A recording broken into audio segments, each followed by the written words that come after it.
आप सभी को नमस्कार, जोहार। मैं हूँ सीमा और आप देख रहे हैं न्यूज 100 लाइव टीवी।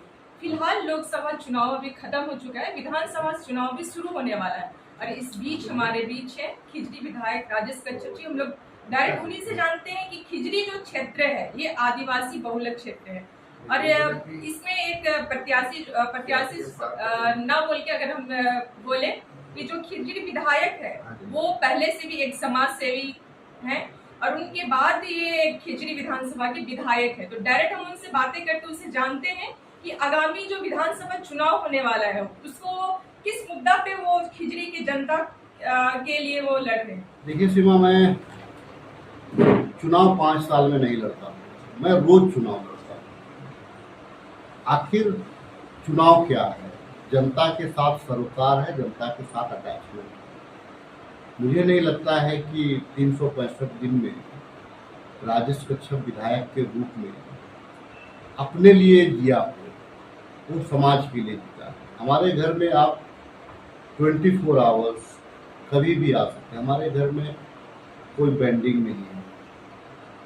लोग समस्याओं को लेकर के कम से कम रोज आते हैं। लोग प्रयास करता हूं कि उनकी समस्या का समाधान हो। बहुत सारे लोगों का समस्या का समाधान तुरंत होता है, बहुत सारे लोगों का थोड़ा विलम्ब से होता है, बहुत सारे लोगों का नहीं भी होता है। लेकिन हमारा काम है सकारात्मक पहल करना और मैं सकारात्मक पहल करता हूँ।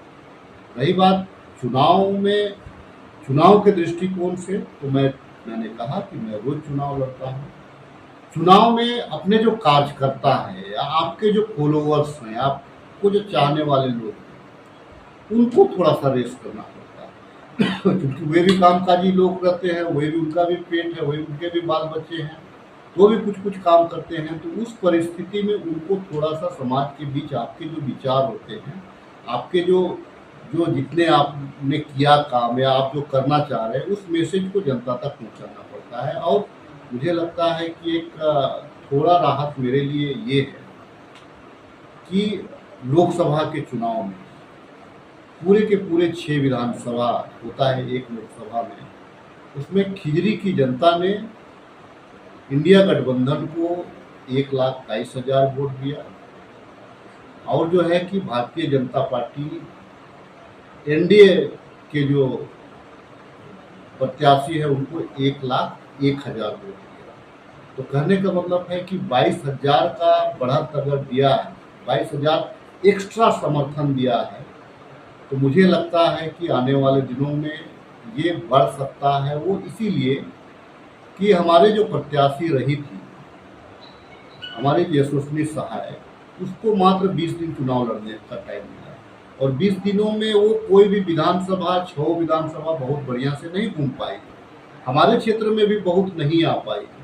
लेकिन चूंकि मैंने कहा कि मैं रोज चुनाव लड़ता हूँ, तो मैंने अगर आश्वासन दिया, मैंने अगर उनको अपने पक्ष में वोट देने के लिए अपील किया और उन लोगों ने अगर माना इस बात को, तो ये एक सकारात्मक हमारे लिए हो सकता है कि आने वाला रिजल्ट का। तो मैं समझता हूँ कि और उम्मीद पे ही जीवन टिका हुआ है। चुनाव हार जीत अपनी जगह होती है, लेकिन जो व्यक्ति जनता के साथ रूबरू रखता हो, जनता उसको नहीं हराती है। और मैं आपको बता दूं कि मैं ग्रास रूट का इसीलिए सोचता हूँ सीमा की, मैं एक ग्राम प्रधान की राजनीति से, पंचायत समिति सदस्य की राजनीति से, जिला परिषद के सदस्य की राजनीति से और कांग्रेस पार्टी के कई एक संगठनों की राजनीति करके यहाँ तक इस मुकाम को हासिल किया। तो जाहिर सी बात है कि जब मैं ग्राम प्रधान रहा होऊंगा तो वहाँ पे बहुत सारे केसेस आते होंगे, उनको समाधान करना होता होगा। व्यक्तिगत केस से लेकर के सार्वजनिक केस आते थे।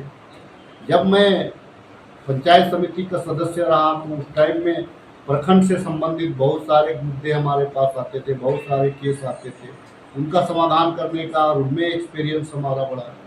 जिला परिषद का जब मेंबर बना तो योजनाओं को कैसे धरातल पर उतारा जाता है, इन सबों के बारे में एक कहा जा सकता है कि एक्सपीरियंस था हमारा। जिला परिषद में बहुत ज़्यादा फंड हमारा नहीं था, लेकिन वो एक्सपीरियंस था। नतीजा क्या है? कि कोई भी योजना के बारे में मैं ना नहीं कहता हूँ, क्योंकि मैं जानता हूँ कि अगर इतने बहुत सारे विभाग हैं, बहुत सारे विभागों के माध्यम से क्षेत्र में विकास को का काम को किया जा सकता है, चाहे वो रोड नाली का हो, पुल पुलिया हो, चाहे वो जितने भी काम हैं उनको किया जा सकता है। दूसरा चीज़ है, चुनावी तैयारी में सरकार की जो पॉलिसीज होती है, सरकार का जो मैनिफेस्टो होता है, सरकार के जो कार्य होते हैं, उन कार्यों को भी जोड़ा जाता है। मेरा व्यक्तिगत कार्य अलग रहेगा और सरकार का जो कार्य है वो अलग रहेगा। उसमें है सर्वजन पेंशन योजना है, उसमें है 50 साल की महिलाओं को हम विधवा वृद्धा पेंशन हम दे रहे हैं सामाजिक सुरक्षा पेंशन योजना के तहत।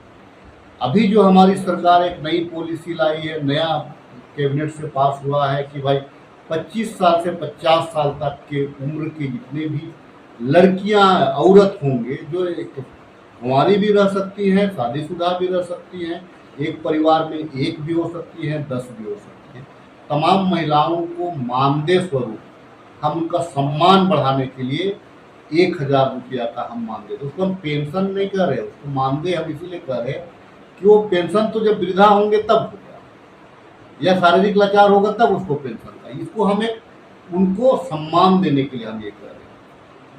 दूसरा है कि हम अगुआ आवास देकर के लोगों को 20 लाख आवास 2027 तक हम देने जा रहे हैं। तो 20 लाख आवास कहने का मतलब है कि आपके पास में 1,40,00,000 का अगर पॉपुलेशन है तो आपको मैक्सिमम मुझे लगता है कि 75% लोगों को इस राज्य में आवास मिल जाएगा। 25% लोग हैं जो व्यापार कर रहे होंगे, नौकरी कर रहे होंगे, वो 25%।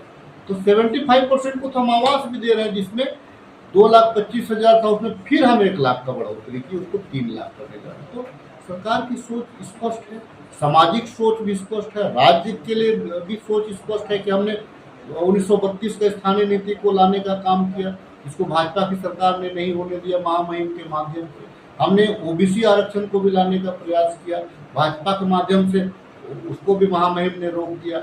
अब जो है कि हमने सरना कोड भी लाने का प्रयास किया, जो सामाजिक यहाँ का ताना बाना है उसको भी राज्यपाल महामहिम ने भाजपा की इशारा से नहीं होने दिया, क्योंकि महामहिम को नहीं कहा जाता है। लेकिन जब कानून सबके लिए बराबर है, आपको 14 दिन में हमको सुझाव देना था, हमको 14 दिन में क्या त्रुटि है उसके बारे में जानकारी देनी थी, आपने हमको विधानसभा को वापस नहीं किया।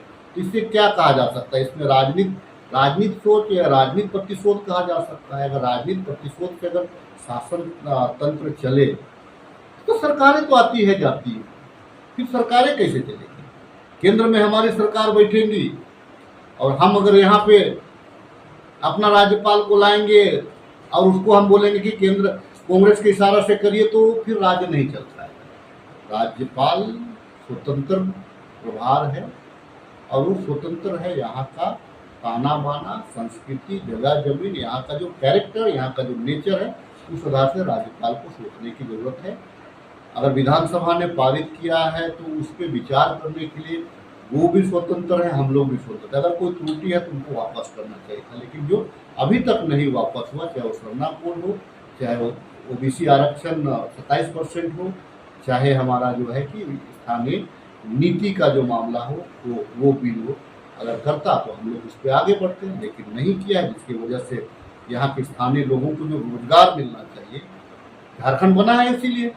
नतीजा क्या है कि यहाँ पे बाहर के लोग, ज़्यादातर लोग, 40,000 का जो शिक्षक नियुक्ति में 38,000 आपको बाहर के लोग हैं, 2,000-3,000 यहाँ के लोग हैं। ये सब समस्या है। तो भारतीय जनता पार्टी को लोगों ने नकार दिया है, इसीलिए इंडिया गठबंधन की सरकार पुनः बनने का उम्मीद है और हम लोग उम्मीद करते हैं कि इंडिया गठबंधन का सरकार पुनः बनेगा।